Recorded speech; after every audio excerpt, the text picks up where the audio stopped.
اور اللہ فرماتا ہے فَلَا تَقُل لَّهُمَا اُفٍّ وَلَا تَنْهَرْهُمَا وَقُل لَّهُمَا قَوْلًا كَرِيمًا۔ اللہ کا کرشمہ دیکھو، یہ بچھو کے بچے ہیں، یہ پیدا ہوتے ہی ماں کی کمر پر چڑھ جاتے ہیں اور اس کا گوشت کھاتے رہتے ہیں یہاں تک کہ وہ ان کی ماں مر نہیں جاتی۔ جب یہ بڑے ہو جاتے ہیں تو یہ اپنی ماں کو چھوڑ کر چلے جاتے ہیں اور ماں مر چکی ہوتی ہے، بالکل اسی طریقے سے جیسے آج کل ہوتا ہے۔ تو کہتے ہیں تم نے اپنی ماں کو کہ تم نے آج تک ہمارے لیے کیا چھوڑا، ہمارے لیے کیا کیا ہے۔ تو بچپن میں ہوتے تھے چھوٹے تو لڑتا تھا ہر ایک کوئی کہ میری ماں ہے، میری ماں ہے۔ جب بڑے ہو گئے تو کہتے ہیں کہ ماں تیری ہے، ماں تیری ہے۔ اب ہر کوئی اپنے چکر میں پڑ گیا، ماں سب درد لے لیتی ہے لیکن اپنی اولاد کو سکھ پہنچاتی ہے۔ دنیا میں جنت ہوتی تو وہ ماں ہوتی، اسی لیے کبھی نہ دنیا میں تم دینا تکلیف اپنی ماں کو، ان کا تم سے اداس ہونا تمہاری آخرت بگاڑ دے گا۔ اپنا منہ کیسے دکھاؤ گے خدا کے سامنے جس کے کل فرشتے تم پر لعنت بھیجتے ہیں۔ مت نظر انداز کرنا اپنی ماں کو، تکلیفوں کو جب یہ بچھڑتی ہے تو ریشم کے تکیوں پر بھی نیند نہیں آتی۔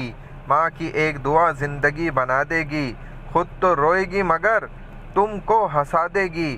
کبھی بھول کر بھی ماں کو نہ رلانا، ایک چھوٹی سی غلطی پورا عرش ہلا دے گی۔ اسی لیے ماں کی خوب سے خوب زیادہ خدمت کر لو اور رب کو پالو اور دنیا بھی جنت بنا لو اور آخرت بھی جنت بنا لو۔ یہ ایک بہت بڑی نعمت اور دولت ہے تمہارے پاس، اللہ تک پہنچانے کے لیے، جنت حاصل کرانے تک۔ ایسے ہی یہ والدین جب جنت میں بھی پہنچ جائیں گے تو اپنے رب سے پوچھیں گے کہ ہمارے بچے کہاں ہیں؟ تو اللہ سبحانہ وتعالی ان کو بتلائیں گے کہ تمہارے بچے بھی جنت میں ہی موجود ہیں۔ تو یہ کہیں گے کہ اپنے بچوں کو ہم دیکھنا چاہتے ہیں، آنکھیں ٹھنڈی کرنا چاہتے ہیں۔ تو دیکھیں یہ والدین جنت میں بھی اپنے بچوں کو نہ بھلائیں گے۔ تو اللہ سبحانہ وتعالی قدرت رکھتے ہیں کہ ان کو ان کے بچوں سے لے جا کر ملاقات کروا دیں فرشتوں کو حکم دے کر، لیکن اللہ تعالیٰ فرشتوں کو حکم دیں گے کہ بھائی ان کے بچے نچلی جنت کے اندر ہیں، نیچے کے درجے میں، ان کو لے کر آؤ اور ان کے والدین سے ملاقات کرا دو۔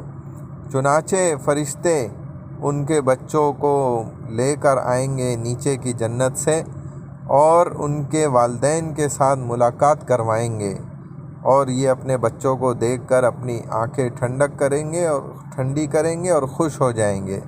یہ ہیں والدین جو جنت میں بھی اپنے اولاد کو نہ دیکھیں تو بے چین ہے۔ اللہ سبحانہ وتعالی ہمیں اپنے دونوں والدین کی خوب خدمت کرنے کی توفیق عطا فرمائے۔